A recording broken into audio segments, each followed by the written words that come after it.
जय दोस्तों, इस वीडियो में बात करेंगे धारा 378 चोरी, धारा 390 लूट, धारा 391 डकैती। इनमें अंतर और कितनी सजा है, पुलिस गिरफ्तार करेगी या नहीं, जमानत मिलेगी या नहीं, सब कुछ इस वीडियो में जानेंगे।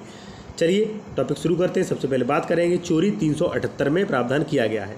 चोरी कब की जाती है, क्या परिभाषा है, डेफिनेशन क्या है।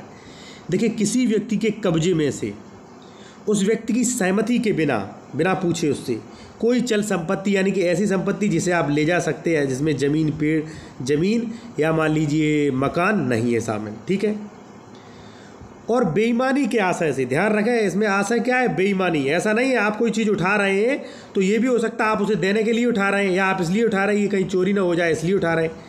लेकिन इसमें क्या आशय होना चाहिए, बेईमानी का आशय रखते हुए वह संपत्ति लेने के लिए हटाता है तो वह चोरी कहलाता है। उदाहरण देख लीजिए, या मान लीजिए या आपका नाम है, आप एक घर में रहते हैं, आपकी मेज़ पर आपकी अंगूठी रखी है, यानी कि या की अंगूठी रखी है, का को मिलती है। यदि का उसे बेईमानी से हटाता है तो वह चोरी कहलाएगा। ध्यान रहे कैसे, बेईमानी से। का ये चाहता है कि चलो मैं ये ले लूँ और इसे बेच देंगे, तो क्या हो गया, चोरी।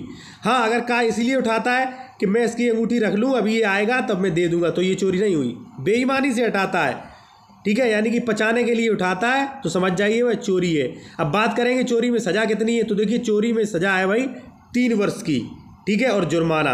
अब पुलिस गिरफ्तार करेगी या नहीं, तो देखिए ये संज्ञेय अपराध है, पुलिस उसमें गिरफ्तार कर सकती है या CRPC 41A का नोटिस जारी कर सकती है, ठीक है। अब बात करें जमानत की, तो देखिए ये अजमानती अपराध है, ठीक है। अब हम बात करेंगे उद्यापन के बारे में। उद्यापन को समझना इसलिए ज़रूरी है, तभी आप लूट समझ पाएंगे। चलिए उद्यापन जान लेते हैं पहले। देखिए, उद्यापन जो कि IPC की धारा 383 में प्रावधान करती है। सबसे पहले आप उदाहरण देख लीजिए, फिर समझाएंगे कि 383 क्या कहती है, फिर अच्छे से समझ में आएगा। का यह धमकी देता है कि या ने उसको धन नहीं दिया, पैसा नहीं दिया, तो वह या के बारे में मानहानिकारक अपमान लेख प्रकाशित करेगा अखबार में। मान लीजिए कोई भी हो सकता है कि भाई ये व्यक्ति चोरी करता है, ये व्यक्ति को फलानी बीमारी है, ये मानहानि प्रकाशन हो गया। अपने को धन देने के लिए इस प्रकार किसी व्यक्ति को उत्प्रेरित करना, ठीक है, तो ये उद्यापन कहलाता है, ठीक है। अब ये क्या है, धारा 383 उद्यापन, जो किसी व्यक्ति को स्वयं या उस व्यक्ति को किसी अन्य व्यक्ति को कोई क्षति कराने के भय में सायस डालता है, ठीक है। यानी कि इसका मतलब हुआ कि भाई आपको कोई ये क्षतकारित करने के, आपके भाई को क्षतकारित करने के आपको धमकी देता है एक तरह की कि भाई आप जो हमें पैसा दे दीजिए, नहीं मैं आपके भाई के ऊपर FIR करवा सकता हूँ, ठीक है। और तद्वारा इस व्यक्ति भय में डाले गए व्यक्ति को संपत्ति, कोई भी संपत्ति मांगता है कि भाई पैसा दे दीजिए, या मूल्यवान प्रतिभूति मांगता है कि भाई ऐसा करिए, वो फलानी चीज़ हमें दे दीजिए, नहीं FIR हो जाएगी, ठीक है। कोई चीज़ जिसे मूल्यवान प्रतिभूति में परिवर्तित किया जा सके, इस प्रकार इस व्यक्ति को प्रदत्त करने के लिए बेईमानी से उत्प्रेरित करता है किसी व्यक्ति को प्रदत्त करने के लिए, ठीक है, तो वह उद्यापन कहलाएगा, ठीक है। उदाहरण में फिर एक दे दूं, मान लीजिए कोई आपको धमकी देता है कि ऐसा करिए भाई, फलानी ज़मीन मेरे नाम कर दीजिए, ठीक है, और नहीं आपने की तो मैं आपके जो भी बच्चा है उसे मैं पकड़ लूँगा भाई, ठीक है। धमकी देता है कि मैं उसे पकड़ लूँगा, गायब कर दूँगा, तो ये जो है उद्यापन हो गया। अब बात करेंगे इसमें धारा और जमानत के बारे में। तो देखिए इसमें अलग अलग डिफाइन किया गया है। आप मान लीजिए किसी की हत्या की धमकी देके कोई कार्य करवाएंगे तो उसमें मान लीजिए 7 साल आजीवन कारावास, यानी कि 3 साल से आजीवन कारावास तक का प्रावधान किया गया है, और ये संज्ञेय अपराध है। पुलिस उसमें बिना वारंट के आपको गिरफ्तार कर लेगी और इसमें जमानत भी नहीं मिलेगी। अब मान लीजिए आप किसी को छोटी धमकी देते हैं तो थोड़ा अपराध, और बहुत ज़्यादा बड़ी धमकी दे के कोई कार्य करवा रहे हैं तो बहुत ज़्यादा बड़ा अपराध और उतनी बड़ी सज़ा होगी, ठीक है। अब चलिए बात करते हैं हम नेक्स्ट पॉइंट पर, लूट के बारे में। IPC की धारा 390।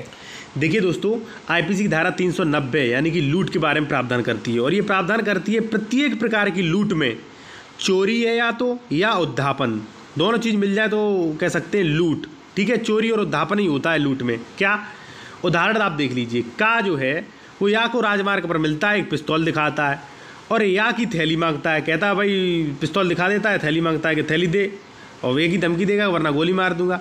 परिणाम स्वरूप या अपनी थैली दे देता है। यहाँ का ने या को तत्काल उपत्ति का भय दिखाकर, ध्यान रहे कि उद्यापन में पहले ही बोल दिया था कि भाई आप ये काम कर दो वरना मैं आपके बच्चों को मार दूंगा या ये कर दूंगा, ठीक है। लेकिन यहाँ पे तत्काल उपत्ति कि भाई आप ये थैली दो वरना गोली मार दूंगा, ठीक है, ये तत्काल हो गया, ठीक।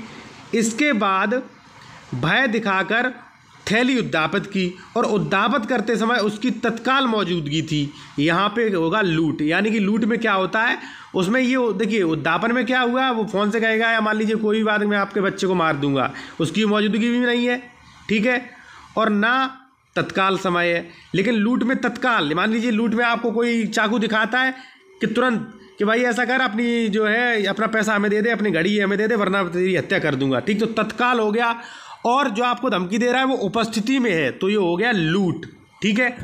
अब बात करें लूट के सज़ा के बारे में, तो देखिए लूट में लगभग 14 वर्ष तक की सज़ा है और जुर्माना है। और एक बात, ये जो है संज्ञेय अपराध है, इसमें जमानत नहीं मिलेगी और पुलिस आपको तत्काल गिरफ्तार करेगी। अब बात रह गई डकैती की। देखिए दोस्तों, आईपीसी की धारा 391 प्रावधान करती है डकैती के बारे में, ठीक है। यदि आपने लूट समझ लिया है तो आप सामान्य भाषा में ये समझ लीजिए, स्पष्ट रूप से ये प्रावधान किया गया है, जब 5 या 5 से अधिक व्यक्ति मिलकर लूट करते हैं तो कहा जाता है कि उन्होंने डकैती का अपराध किया है। डकैती में वे सभी तत्व पाए जाते हैं जो लूट में होते हैं।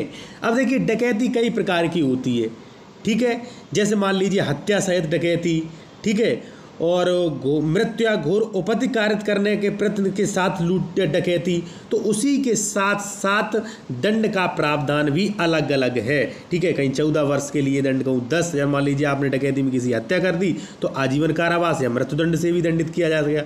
तो डकैती भी जो है ये एक संज्ञेय बहुत गंभीर अपराध है। पुलिस इसमें बिना वारंट के गिरफ्तार तुरंत करेगी और इसमें सज़ा हो, जैसे मैं बता दी, जिस प्रकार से इसकी सीढ़ियाँ बढ़ते चले जाओगे उतनी इसमें सज़ा है। सज़ा जो है आजीवन कारावास और मृत्युदंड तक है। वीडियो अच्छा लगे वीडियो को लाइक करें, चैनल को सब्सक्राइब करें। धन्यवाद दोस्तों।